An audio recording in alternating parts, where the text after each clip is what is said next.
Hey Wyatt. All right, so I'm going to try and do this as best I can for you, so you understand. And I've got some stuff written out. I'm going to try and walk through it. I'll make it as painless as I can. So here we go. I'm going to start with question number 3, and that's what this one looks like right here. I've copied it over here. So right here, this is your problem. A minus 7 over 3 plus 5a minus 3 over 6.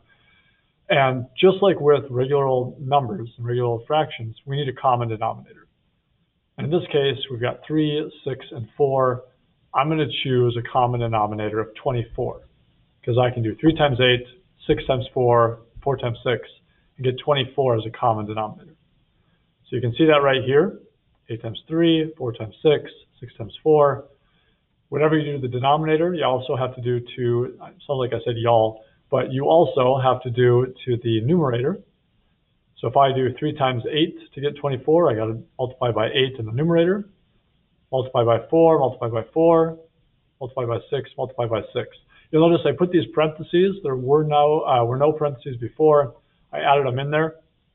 You don't have to do that, as long as you remember that you need to multiply everything in the numerator by 8, or by 4, or by 6. So I'm going to distribute 8 times a, and I have to do 8 times 7, 4 times 5, and I have to do 4 times 3, 6 times 2, and I have to do 6 times 5.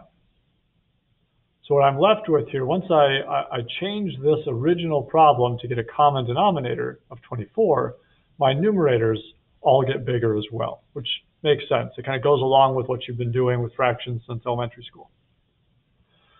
When you have that common denominator, we can add everything together, or combine everything together, I guess I should say. There's a subtraction here. And the denominator then just stays the same at 24. One really, really easy place to make a mistake, almost everybody makes this mistake, you have to be really careful, is that this minus right here, minus 12a plus 30, when I bring that minus into it, I have, starting at the beginning here, I've got 8a minus 56 plus 20a minus 12. All that, there we go. All that kind of looks like what I have over here, but it becomes minus 12a minus 30. The plus and the minus distribute as well. So it's plus 20a plus negative 12, minus 12a minus 30. So that minus sign gets distributed to both the 12a and the 30. That's an easy mistake to make. Now that I have everything on top here, I can combine like terms. I can combine all the a's together, 16a. I can combine all the regular old numbers together, minus 56, minus 12, minus 30, get minus 98. And that usually is the end. We've done the problem, we've completed it at this point. You combine like terms, you've got a common denominator, all that fun stuff. In this problem, you can reduce it. You can divide all these by 2. 16, 98, and 24 are all even, so you can divide them all by 2. And so the final answer is 8a minus 49 over 12. Lots of work. These are just a ton of work, but that's how you do it. I've got 2 other examples that I want to do, and hopefully this doesn't get too long. This is number 6, I think.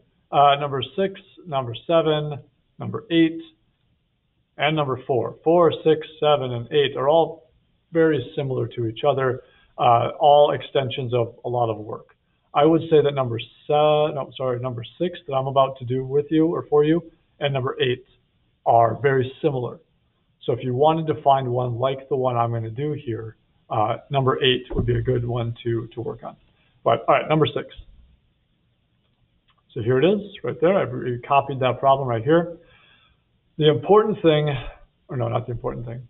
One thing you're going to have to do for number 6, number 7, number 8, number 4 is you're going to need to do some factoring.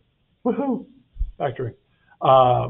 In this problem, x minus y, you can't factor. It's just x minus y. X plus y, you can't factor. It's just x plus y. X squared minus y squared, that you can factor. That's a polynomial that can be factored. You may have forgotten this because it's been, what's the term now? It's been a minute. But